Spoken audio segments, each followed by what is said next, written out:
लेकिन प्रधानमंत्री जी के अंदर के जो तत्व हैं वो मेजॉरिटेरियन तत्व है। लेकिन इस बार बिना मेजॉरिटी के वो मेजॉरिटेरियन तत्व भी मैं समझता हूं कि दायरे में रहेंगे।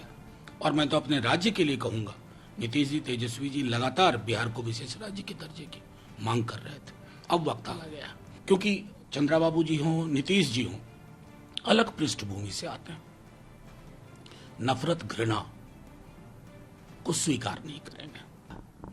स्मरण भी नहीं होता है कि इससे पहले एनडीए का जिक्र कब हुआ था, कितनी मीटिंग हुई 10 वर्षों में, मोदी मोदी पूरा वो था। अब कम से कम जो मैं बार बार कह रहा हूं, लोकतंत्र आत्ममुग्धता में नहीं चलता है, उसको सामूहिकता का आवरण चाहिए, आभूषण चाहिए, वो उसे मिला। भले एनडीए सरकार मना रही है, हम विपक्ष में, लेकिन प्रधानमंत्री जी के अंदर के जो तत्व हैं वो मेजॉरिटेरियन तत्व है। लेकिन इस बार बिना मेजॉरिटी के वो मेजॉरिटेरियन तत्व भी मैं समझता हूं कि दायरे में रहेंगे। सर, जो आप कह रहे हैं कि 10 सालों में से कांग्रेस पार्टी कह रही है कि ये एनडीए जो है नीतीश नायडू डिपेंडेंट अलायंस है, एक तात्पर्य है कि मोदी के साथ अब नीतीश नायडू भी सुनाई देंगे, क्या कहना है सर? देखिए, ये उनके मतलब उन्होंने अपनी तरह से विश्लेषण किया। मेरा सिर्फ ये कहना है कि लोकतंत्र में सामूहिकता प्रबल होनी चाहिए, हम जीते या वो जीते। ये जो व्यक्ति का अहंकार, व्यक्ति का गुरूर, ये जो भैंस मंगल सूत्र मुजरा चल रहा था ना, इसमें मैं उसकी संभावना नहीं देख रहा हूं। और मैं तो अपने राज्य के लिए कहूंगा, नीतीश जी, तेजस्वी जी लगातार बिहार को विशेष राज्य के दर्जे की मांग कर रहे थे। अब वक्त आ गया कि उस मांग को टेबल पर रखा जाए, आरक्षण के दायरे को जो बढ़ा गया है उसको 9वीं अनुसूची में शामिल किया जाए। और हां, देश भर में जातिगत जनगणना होनी चाहिए, एक कॉलम जोड़ना है।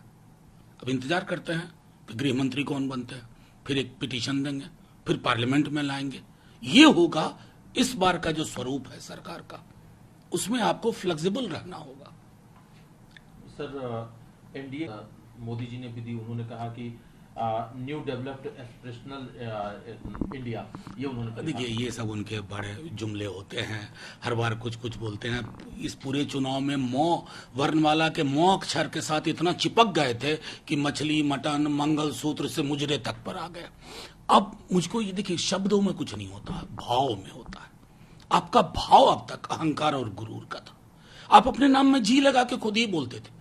आप, मैं समझता हूं आजाद हिंदुस्तान में पहले नेता हैं जो अपने नाम में जी लगा के बोलते हैं, मोदी जी। अरे दूसरों को जी लगाने दीजिए, खुद ही अपने नाम में जी लगाते हैं। तो ये एक व्यक्तित्व का परिचायक हो गया था, और मैं समझता हूं कि उसमें कमी आएगी, आनी चाहिए। सर, जिस अक्षर की आप बात कर रहे हैं, चुनाव में हमने देखा कि एक जो मुद्दा था मुस्लिम आरक्षण का, कई राज्यों ने अपनी तरफ से दिया है, जिसको कि बीजेपी ने कहा कि ओबीसी कोटे से काट करके दिया गया है। अब जो अलायंस पार्टनर है टीडीपी, जो कि आंध्र प्रदेश में भी मुस्लिम आरक्षण दिया जा रहा है, और चंद्रबाबू नायडू ने साफ कर दिया है कि उन्हें मुस्लिम आरक्षण अपने राज्य में देने से कोई हिचक नहीं, कोई देखिए, एक तो मैं मीडिया के साथियों को भी कहूंगा, बीजेपी वालों ने बहुत ही मूर्खता, बेवकूफी, दंभ और झूठ के आधार पर, या मैंने कई प्रेस कॉन्फ्रेंस की, हमारे नेता तेजस्वी जी ने कहा, मंडल कमीशन की रिपोर्ट पढ़ी है, उसमें गैर हिंदू समुदायों में आरक्षण है। आधार क्या है? आर्टिकल 15 और आर्टिकल 16 के हवाले से सामाजिक और शैक्षणिक आधार पर मुसलमानों को भी आरक्षण, सिखों को भी है, गुजरात में है आरक्षण। हमने तो कागज दिखा दिए, लेकिन अमित शाह जी और मोदी जी झूठ बोलते रहे, चुनाव में कुछ सीट पकड़ने के लिए देश के मिजाज को तहस नहस करके रख दिया। अब बताइए, आंध्र प्रदेश में मैं आश्वस्त नहीं हूं सामाजिक, शैक्षणिक है या धार्मिक है। अब तो डील करें ना प्रधानमंत्री जी, एनडीए के प्रधानमंत्री हैं, एनडीए। सर, लेकिन कांग्रेस के कुछ नेता अगले 1 साल के अंदर ही ये देश जो है मिड टर्म चुनाव भी देखेगा। देखिए, अब लोग क्या कह रहे हैं मैं उसमें नहीं जाना चाहता, मैं विरोधों का सामंजस्य देख रहा हूं, जिसको मैं कहता हूं कोalition ऑफ कॉन्ट्रडिक्शन। क्योंकि चंद्रबाबू जी हों, नीतीश जी हों, अलग पृष्ठभूमि से आते हैं, नफरत घृणा को स्वीकार नहीं करेंगे, भैंस मंगलसूत्र मुजरा वाली भाषा को अंगीकार नहीं करेंगे। अब कैसे ये परिपाटी चलती है और कितने दिनों तक चलती है, क्योंकि विपक्ष इतना मजबूत है इस बार कि लोकसभा की तस्वीर बदल गई साहब। ये थोड़ी ही होगा कि बिल लाओगे 3 मिनट में पास करवा लोगे, सारी ऐंठन खत्म हो जाएगी। सर 2 दिन पहले जो एक घटना जिसका वीडियो भी सामने आया था कि बीजेपी की नव निर्वाचित सांसद कंगना रनौत को एक सीआईएसएफ कांस्टेबल ने थप्पड़ मार दिया था। हरसिमरत कौर बादल का कहना है कि कंगना रनौत को अपनी रिस्पॉन्सिबिलिटी समझनी होगी। उन्होंने सीआईएसएफ कांस्टेबल का बचाव करते हुए कहा है कि पहले कंगना रनौत को अपनी रिस्पॉन्सिबिलिटी। देखिए, 2 चीजें हैं, मैंने पहले भी कहा था और मेरे बयान में, मेरे दृष्टिकोण में कोई बदलाव नहीं है। हिंसक माध्यम देश को हमेशा हिंसा युक्त रखेगा। हर जगह हिंसा होगी, शब्दों में हिंसा होगी, सड़क पे, गली, चौक, चौराहे। 10 बरस में यही हुआ। हिंसा बोलचाल का माध्यम हो गई है। जो हुआ कंगना जी के साथ वो गलत हुआ, लेकिन उसके बाद जो उनकी प्रतिक्रिया रही, अब पूरे सूबे को खालिस्तानी बोल रहे सिर्फ इसलिए कि आप चुनाव नहीं जीते, आपकी पार्टी वहां। ये होता है, जहां नहीं जीतोगे वहां खालिस्तानी। एक इनके सीएम है, एक कम्युनिटी को ब्लेम कर रहे हैं। मैं समझ रहा हूं कि ये लोग सबसे बड़े टुकड़े टुकड़े गैंग हैं जो देश के मिजाज को तोड़ रहे हैं। ये महासागर वाला के चरित्र वाला देश है, इसको तालाब मत बनाइए।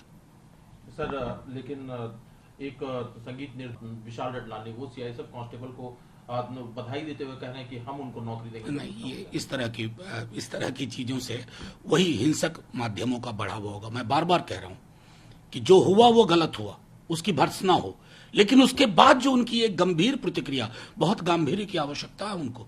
टप से कुछ बोल देती हैं, आजादी 2014, सब खालिस्तानी है, आतंकवाद सर उठा रहा है। क्यों? आप चुनाव जीतती तो आतंकवाद नहीं सर उठाता। मतलब इस दृष्टिकोण से देखा जाए कि ये कि हम उसको पैसा दें, ये मतलब ये प्रोत्साहन है हिंसक संस्कृति और हिंसक माध्यम को। लेकिन सर जो ये चीजें होती हैं तो दूसरी तरफ कनाडा में खालिस्तान समर्थक गुट जो है वो इंदिरा गांधी की तस्वीर जिसमें कि उनकी बॉडी में बुलेट मार्क्स दिख रहे हैं, ऐसी तस्वीर लेकर के प्रदर्शन करता है। मैं सीधे तो ये फेलियर किसका है? हमारी, जो बार बार कह रहा हूं, हमारी विदेश नीति को अपने ट्रायल बैलून बना दिया। इंदिरा गांधी वो थी, आप तो इतिहास बदलने के चक्कर में से इस देश का, उन्होंने विश्व का भूगोल बदल दिया था। खुद हमारे प्रधानमंत्री कितना आदर के साथ बात करते हैं, किस प्रकार की चीजें बोलते हैं अपने सारे पूर्ववर्तियों को। ये जुबान बदलिए और विदेश मंत्रालय को कहिए टोकेनिज्म से ऊपर उठ करके और रिचुअल प्रेस कॉन्फ्रेंस से ऊपर होकर के इंटरवीन करें। सर एक आखिरी सवाल है सर, नीट के रिजल्ट्स आए हैं और ये एक ऐसा एग्जाम है जो कि पिछले कुछ दिनों में इस पर लगातार सवाल उठते रहे हैं। कभी पेपर लीक हो जाता है, कभी, अब इस बार रिजल्ट आए हैं तो रिजल्ट पे सवाल उठ रहा है और ऑनलाइन कैंपेन चल पड़ा है री एग्जामिनेशन के लिए। नहीं, देखिए, अद्भुत ये चीज है कि एक केंद्र पे 6 लोगों के एक जैसे मार्क्स हों तो प्रोबेबिलिटी के भी एंगल से ये सही नहीं दिखता। और मुझे याद है कि हम में से कई लोग, हमारे डीएमके के साथी, लगातार इसके विरोध में आवाज उठाते रहे। लेकिन ये जो गुरूर था ना इनका, 1 नेशन 1 इलेक्शन, 1 नेशन 1 एग्जामिनेशन, ये जो वननेस के साथ, जबरदस्ती का वननेस के साथ, आज उसके नतीजे हम देख रहे हैं। और मैं समझता हूं कि इसकी पूरी जांच होनी चाहिए, गहन अनुसंधान।